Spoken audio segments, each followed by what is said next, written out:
Hello again, everybody, and welcome to another episode of Icebox Glasgow's IcyCast. I am John McKellar, and I am, of course, joined, as usual, by the man without a face, Jamie McDermid. How are you, Jamie? I'm good, mate. How are you? We'll just keep bouncing that. How are you? And you can go, I'm good. How are you? And I'll be like, I'm excellent. How are you? Just end the show. Well, I mean... Half an hour, do that, mate. Do that. In the interest of full disclosure, mate, I'm middling at best, so I'm not even going to lie and say I'm well. But I've got a wee bit of a sore throat, so do please pardon me if I'm a wee bit gruff this week. Or I should probably put that another way and say if I'm even less comprehensible than usual.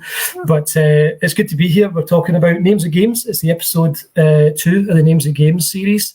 And of course, we did A 2 weeks ago. We're going to do B today, and we're live in front of anybody that wants to join us. So yeah, Jamie, before we get into Names of Games, why don't we just throw to you for a quick update on the latest happenings at the Icebox? What's been going on? I know that we've been it's doing the same stuff as we've been doing. It's all the stuff that we've been doing recently is just a kind of slog because we're covering old ground almost. Bloodbath Burlesque, obviously, introduced as a project that we have been kind of talking about, working on. So I'll be looking for a venue for that. I'm looking for a venue for that as we speak, essentially. It has to be a decent-sized venue. It has to be seating. There's some specifics that it has to be to fit in with the spec and the script that's going to be used for the show as well. So, it can't just be in any venue, for instance. But as for the script, this is the week that we'll be officially printing off the fully edited script. So I have the first edition, essentially, for the first time in my home this week, which will be good.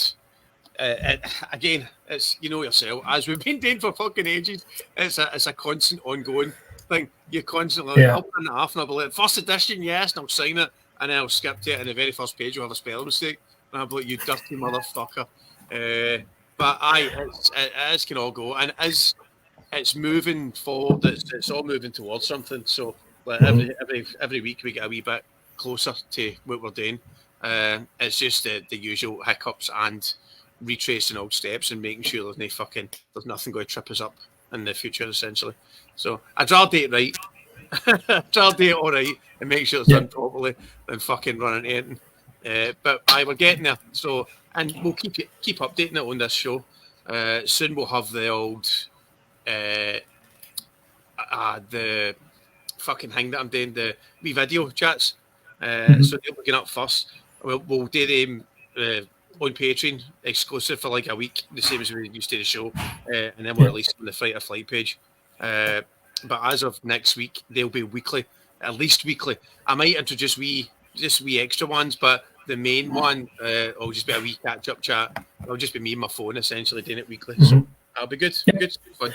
Yeah, and of course we will revisit the Q&As as well through the IcyCast. There'll be a few more of them between now and whenever the film gets made, so they'll be added to that equation as well. But yeah, I know that everything else involved with the film was kind of in a holding pattern until you got the script rewrites done. I take it that's still the case. We're not any further forward in terms of crew, casting, funding, etc. Once I get this bastard printed out this week, and then we get into it. I mean, we're kind of half and half with all the things anyway. We've got kind of half the people in place for each thing for cast and crew. We know the folk that are doing it, but again, we need to get it all kind of nailed. So I intend to do that very, very soon, mate. Once we get that in the horn, once me and you get together and we do when we've got it there and then we'll just move fast into getting the casting crew done. Those sessions are done online via this and will be recorded. Yeah. So if you're a Patreon subscriber, not only will you get Jamie's video diaries early, you will get exclusive access to recordings of our read-throughs, and you'll get to see us work on it in real time. Well, it won't be real time because it'll be recorded, but you know what I mean. You get to watch us actually working on it. End is we wanted to do a documentary, release a full documentary to run alongside, obviously releasing any kind of feature that we're doing. And the documentary was, we were laughing about it, but the whole point of the documentary right at the start was if we fuck this up and fuck it up so crazily that we're a warning to others, we'll have a fucking awesome documentary to go on. It just seems like a really good idea. It seems daft to waste all this other content that we'll have that we're grinding out. Some of it's really funny, some of it's good, some of it's quite depressing, to be honest, because it's the same fucking work we're doing over and over again. But I think all this stuff is good content. There should be a documentary to it. So I'm keen catching up with that above everything else to an extent. Just to watch for myself how stuff is played out, how some stuff is just kind of snapped in together when it hit together. So it's all good. It's all good stuff. It's coming up. It's going to be awesome, man. Like, we're about halfway through January, almost right about halfway through January. And I think things will probably start to pick up in a couple of weeks when February starts. It'll be probably next month is when things are going to start to fire on all cylinders with regards to sound booth. In terms of Bloodbath Burlesque, I don't know what, if any, involvement I'm actually going to have in that. But I'm looking forward to seeing how that shakes out as well. Yeah, it'll be good fun. But so that's pretty much all that's going on. Are we done at the bars yet? Are we done with that now? I know that we were winding that up. This weekend and next weekend, because the last weekend there is the last weekend of January. Because I consider the weekend after Christmas, but before New Year as a January one. So I counted it. I just felt like that kind of gooch time. I had no idea what's going on, what week is what. So we've actually got I thought it was this weekend was the last one. We've got 2 weeks basically. So you've had to pitchfork your expectations then. Aye, pretty much. Aye, as usual. Now, folks, Jamie did something this past weekend that my jaw almost fucking hit the floor when I found out. He took a day off. Yeah. Go figure. Yeah, Jamie McDermid took a day off this past weekend. Played some Command and Conquer and stuff as well, which is quite good, mate. Next one. Yeah, you enjoying it? Is the remaster collection any good? Aye, it's really good. It's good because you just by pressing the space bar, it skips between. You can click on remastered or goes back to the original. Remaster. Cool. You just keep pressing it if you want. It's fucking amazing. It's so well done. What's your preference to play it? Do you like to play it the remastered way, or do you prefer to just go for the old school feel? No, definitely remastered. I think it's just because the remastered is new to me. It's always been the old school way that I've played it. Yeah. But this is a bigger monitor I've got here as well. Playing on the PC and remastered, it just looks so fucking good. It really does. So I'm in that. Now I'm going to hopefully get some streaming up soon of some of the levels in that too. I was just trying to get the hang of it again. I didn't want to start streaming it and fuck it. Stuck at level 1, playing it about 6 times, just me screaming in settings. So no, but I get that up on the Twitch. So there's an online mode on the remaster, isn't there? Aye. Maybe I'll need to grab it and see if we can get a couple games in. Online one, that's right. Yeah. Speaking of Command and Conquer, we're going to go old school at some point in the next couple of weeks, and we're going to meet up together with the N64, and we're just going to play through some levels of that. I think it's single player that version, but we'll just dick about it. Did you listen to War Music by Refused? Aye, but only once. I only listened to it when you sent it through. Basically, it's a good song. I do think it seems slightly better than the other album. What was the song I sent? I thought was it Malfire. I think so. Aye, because that's my favorite. That's my favorite Refused song, probably. It's a really good song. But you can tell. I love the video. Almost that step up.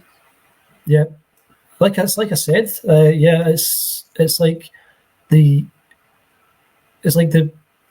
the mature version of Refused. It's the version of Refused that I think they always sort of were working towards becoming. And it's funny that it took them disappearing off the face of the earth for almost 15 years for that to come to fruition.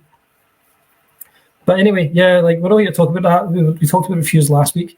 In a couple of weeks' time, in 2 weeks' time, I imagine we're probably going to touch on Command and Conquer because we're doing Names of Games episode 3, the letter C. But tonight, we're doing Names of Games, the letter B. And I'm going to throw to you first, Jamie, and you want to talk about BioShock.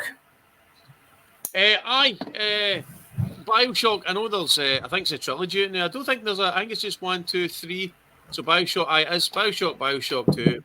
Bioshock And Infinite. Bioshock Infinity. Infinity. You know, there's a wee part of me that was just like, fuck it, I'm just going to go Bioshock 2, Bioshock Infinity for my 2 picks.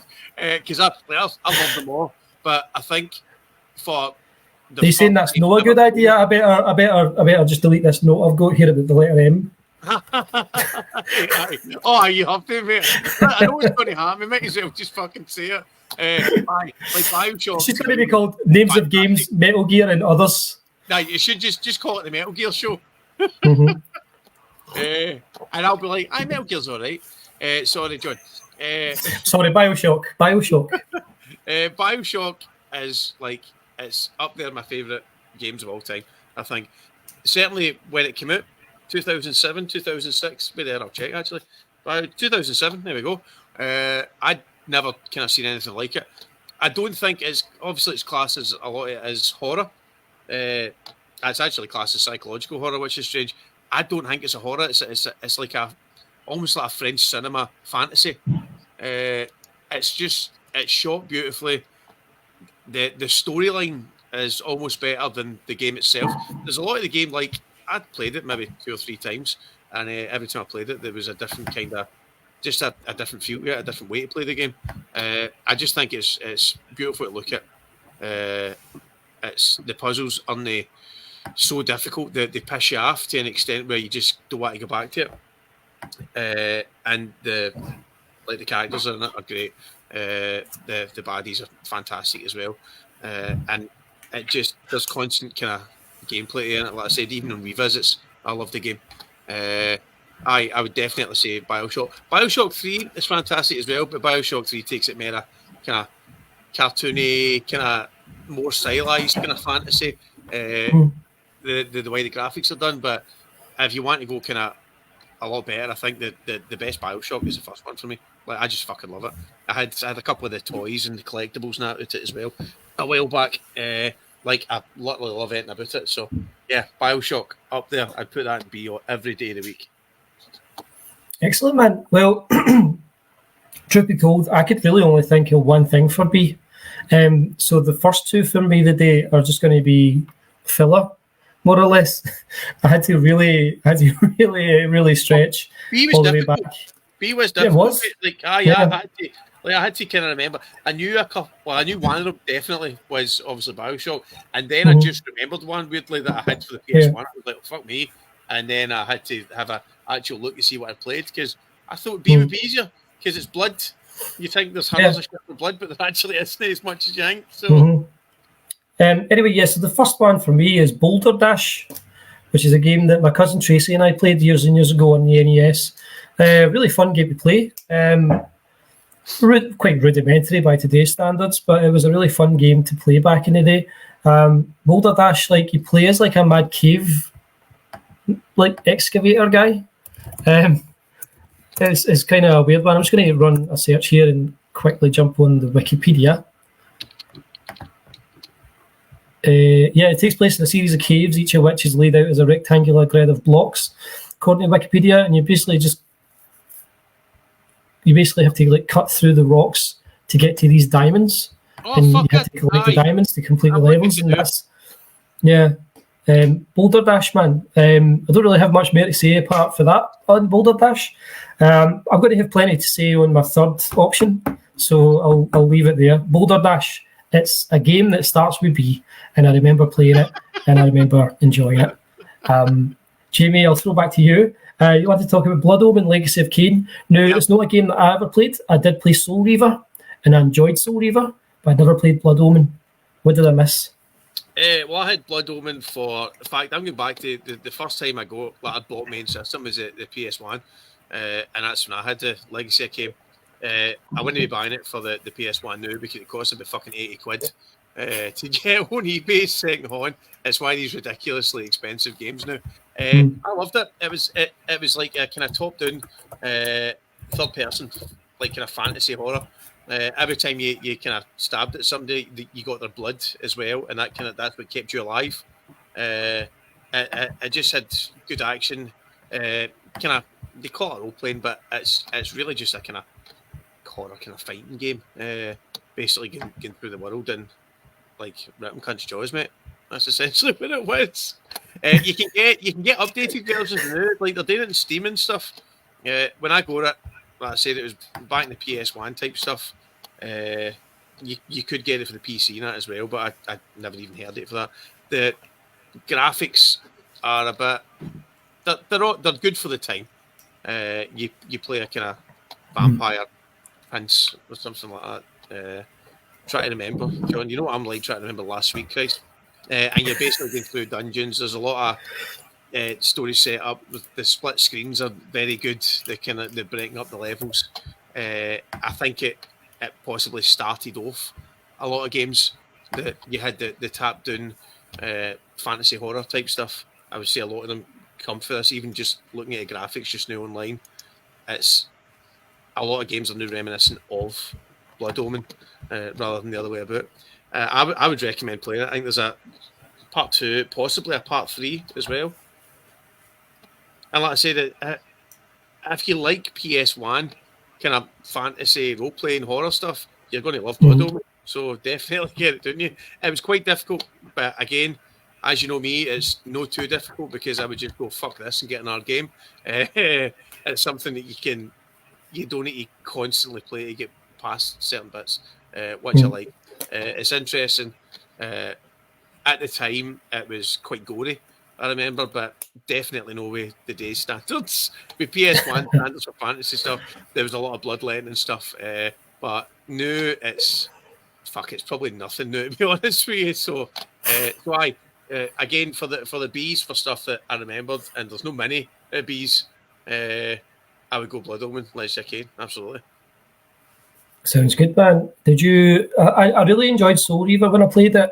I never finished it, but yeah, I did enjoy it. What was that? PlayStation 1. I think that was PlayStation 1 as well.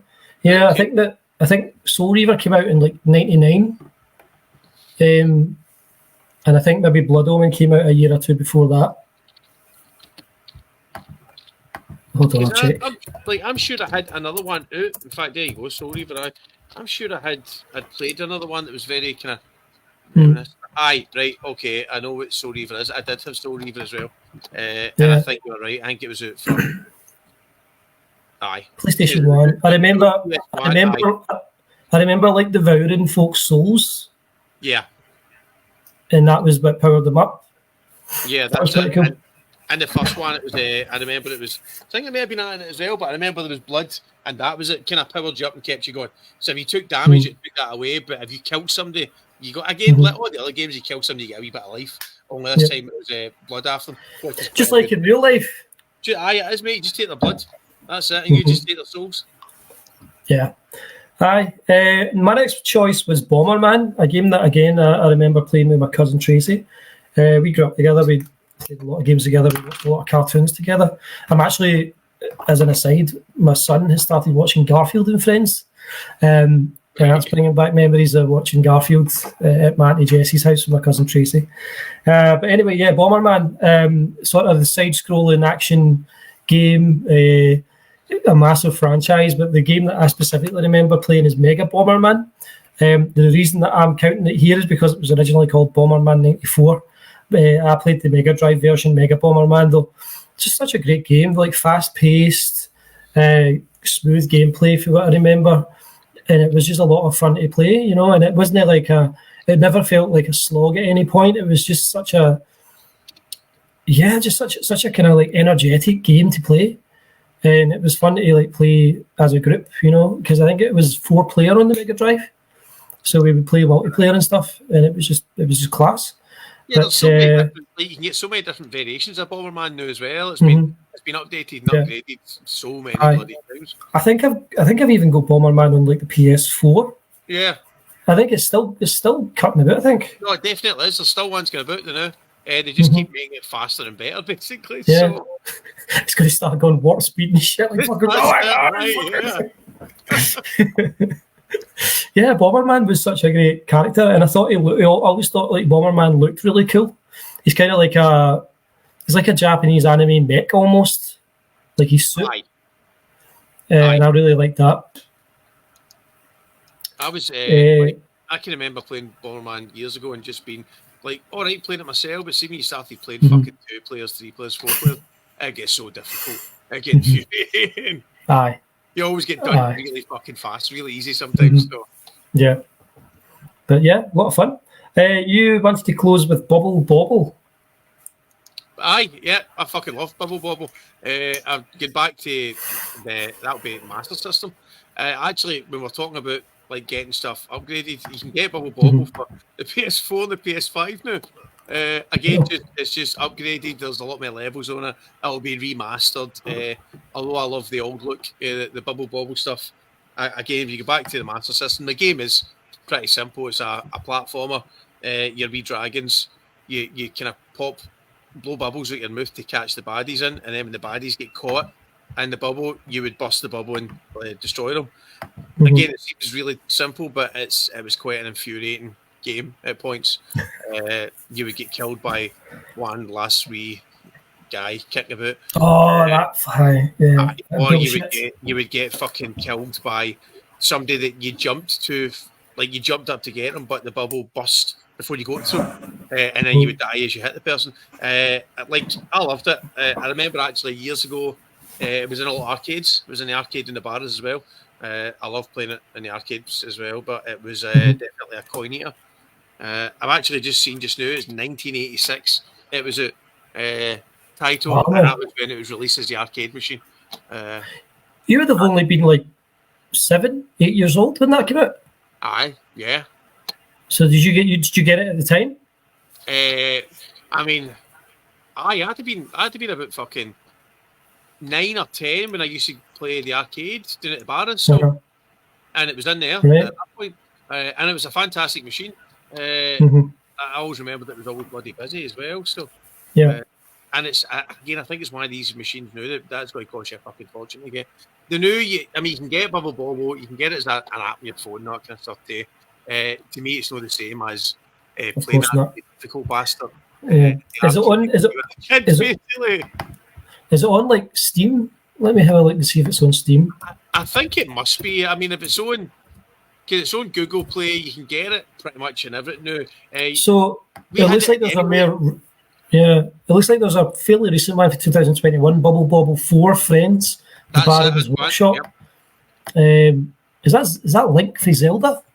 Or does it just look like Link? It just looks like Link, I think. That's the one for PS4. Aye. Take control of Bub, Bob, Peb, or Pab as they blow bubble after bubble to capture and defeat bullies and battle big bosses. Big bosses? Big bosses. There's only room for one big boss. Like Bubble Bob actually remembered before, like Blood Omen. Just I've never been like playing it for fucking ages and ages and hours. It was like horoscope skiing. It's such a stupidly basic game, but it was so fucking good when you were playing it. You could just play it for hours and kind of post it. Like the fault, is it Stumble Guys? Is like that, isn't it? Stumble Guys. I played Stumble Guys. I played Stumble Guys. Good. In fact, downloaded it on Steam, and that's another one that's infuriating. What's more infuriating about playing Stumble Guys though is you know that some of the people you're playing are like 8 years old, 9 years old, and they're hammering you in that game. Fucking hammering you.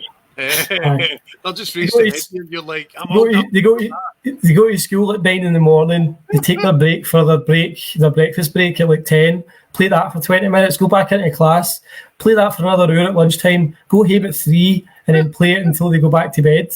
That's it. And then you come along like that, old man fucking hasn't played it in ages, just poof, smashed. Yeah. I mean, I played Stumble Guys like Live Life, and I was just really shit at it. I just can't hurt myself. Pretty sure our players would spit me. I would suggest everybody to try and get Bubble if you can get it online or you get it for the whatever system you've got just now. Just try and get it. It's just it's a very fun game, and the same kind of vein as Donkey Kong was fun. It's that kind of manic kind of funness to it. So that's my last pick for B's. B was really difficult to get. Usually we've always get some extra games to talk about. We were going to say Borderlands. We were going to say, but it's weird that we've not picked Borderlands, but none of us are really into it. I've got it. love Borderlands for the Xbox. I'm just not a fan. So I'm trying to think if I have any of the Borderlands games on PlayStation. I think I've got PS Plus Premium, so they might probably some of them might be on that, but I've never played Borderlands. Like, I haven't even tried any of them. So I think it'd be good. I do think it'd be good. Obviously, if you play, like every game is, if you're online playing it with other folk that you know, and that like Fallout and that. But Fallout's a good game anyway. You play Fallout like out with it. I just never Borderlands never really grabbed me. I just found it strange that Borderlands is one of the most popular games. It won, I'm pretty sure it won like a game of the year type thing in that as well. And it's for B, and none of us even fucking mentioned it. So, I think Bubble Bobble or Borderlands, mate. I picked Boulder Dash, a game that I barely remember. But I'm going to finish things off tonight with a game or a series of games that I think most people, if not everyone, watches this is going to know well. The Batman Arkham series, which for me is the best portrayal of Batman, alongside probably the animated series that I've ever seen or experienced. The Batman Arkham games invented a new style of combat that has permeated through action games ever since, like the recent Spider-Man games. They're the way they are because of games like Batman Arkham Asylum. The story is just so fucking good, man. And each game has such a unique story that sets itself still within the same universe, and they're so well told. Yeah. And of course, Kevin Conroy, rest his soul, was back as Batman. You had Mark Hamill back again as the Joker, which was fucking awesome. And it's just an absolutely superb series of games. There is not a single weak link in that chain. You've got Batman Arkham Asylum, such a great sort of self-contained story, like really dark, really grimy, almost horror elements a lot of the way. Yeah. It sets an amazing pace for the rest of the games to follow. You had Batman Arkham City, which was a great kind of expansion on the theme. It was similar in themes in a lot of ways, but just so much bigger and so much more today. And you got to explore so much more of Gotham. And then you had Arkham Origins, which of course is the prequel, kind of maligned at the time that it was released, unfortunately. And I think it had some issues with bugs and stuff, but I think that in terms of the story, it's just as it holds its own against the rest of the Arkham series. I think Origins is a really good game. Of course, a lot of people, their favourite game of the series is Arkham City, and Origins was always going to be up against it, following Arkham City. But I thought Origins did a really good job. And I thought Troy Baker was excellent as the Joker as well. I guess is he like the only person to ever play both Batman and the Joker at different times? Because he played Batman, I think, in the Batman Telltale series and also in some animated films. I think the games are canon as well to the Batman kind of the comic book. I'm pretty sure they've been kind of the same way as Alien Isolation is now. They've said it's canon. So that is like the some of the stuff you see in the background that is canon to the movies now and the Alien history. I'm pretty sure that I was reading about the Batman, the Arkham ones also being canon. Just a lot of the stuff that's in it. I've only played Arkham. That's the one you gave us up. I've now played Arkham City. I've now played Arkham Origins. So I'll probably get a wee shot at them. Yeah. Of course, the series ended, or so we thought, with Batman Arkham Knight for 2015 on PS4. Yeah, that's a game that, it's a game that I think a lot of people liked but didn't love. There were a lot of folk that didn't like the Batmobile's inclusion or the extent to which you used the Batmobile in that game. I fucking loved it. Batman Arkham Knight's my favourite game of the series. It's one of my favourite games of all time. It's just so grand. It's such a grand scale. It's like a Hollywood blockbuster Batman movie, but it retains the same amazing gameplay. It looks outstanding. Like on PS4 in 2015, that game looked better than some of the games that are coming out on PS5 nowadays. It's incredible how well that game has aged.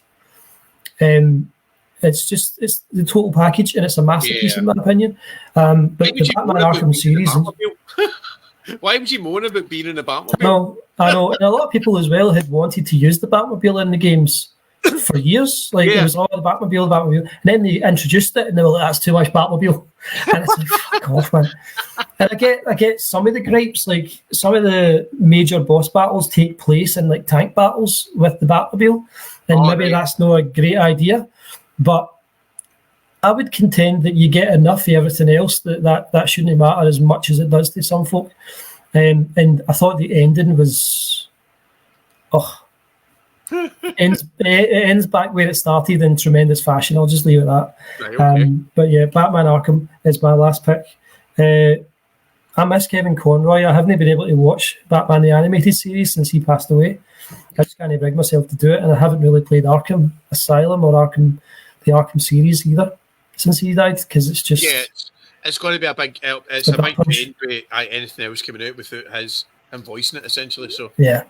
Of course, he's in the Suicide Squad Kill the Justice League, which apparently is canon to the Arkhamverse, but Batman is almost sort of the villain in that game because you're playing as the Justice League. It's the Dark Justice League, isn't it? It's going to be not the Justice League, the Suicide Squad.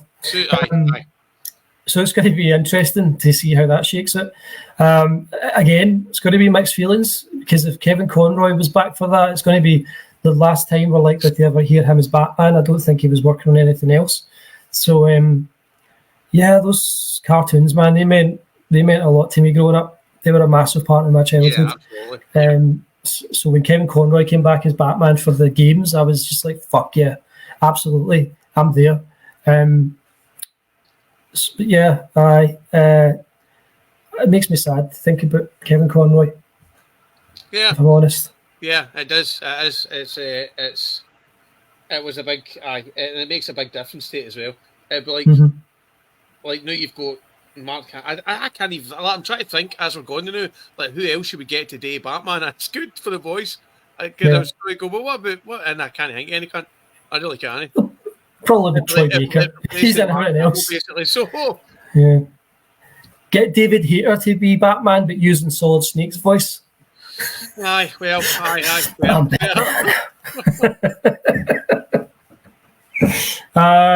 we're going to call it there tonight. It's time to finish up. We are going to be doing a very interesting show next week for the 22nd of January's episode. It's going to be the Ballad of Jamie and John, and we're going to go all the way back in time to 2011, and we're going to tell our story as friends and associates over the last 12 years. Fucking 2011, mate, that's so long ago. 12 and a half years almost. I know, it's mental. Okay. And it's been quite a journey, so we're just going to tell that story, and we're going to hopefully tell folks some things about NHC music and Icebox that they maybe didn't know before. Cool. So we'll see if we can do that. So that's coming next week. The following week is Names of Games, the episode for the letter C. Yes. And then the week after that, on February 5th, we're doing Nirvana's Incesticide. The following week after that will be, of course, the letter D. And then the week after that, I want to get a band on the show and get back to doing some of that occasionally as well. So we'll reach out to some folks. Aye, I'm up for the band chat, mate. Yeah. We are available on Facebook. It's facebook.com/Icebox Glasgow or facebook.com/IcyCastPod for the podcast Facebook page. Visit us on Twitch, Twitter, Instagram, and YouTube at Icebox Glasgow. If you just search us on any of these services, you'll find us, no bother. Go to @Fright or Flight Promotions on Facebook, because that's where you'll find the latest updates on Soundbooth and Bloodbath Burlesque as well, and any other horror projects that Jamie's working on. And of course, if you fancy helping us out monetarily, which we would very much appreciate, you can become a member of our Patreon page, and it's patreon.com/IceboxGlasgow. Please do follow us on all of those social medias and pledge us some cash on Patreon. It would be a big help for us. Beyond that, there isn't really a whole lot to say, but good night. Good night, everybody. Bye. See you later, Jamie. See you later, John. Bye.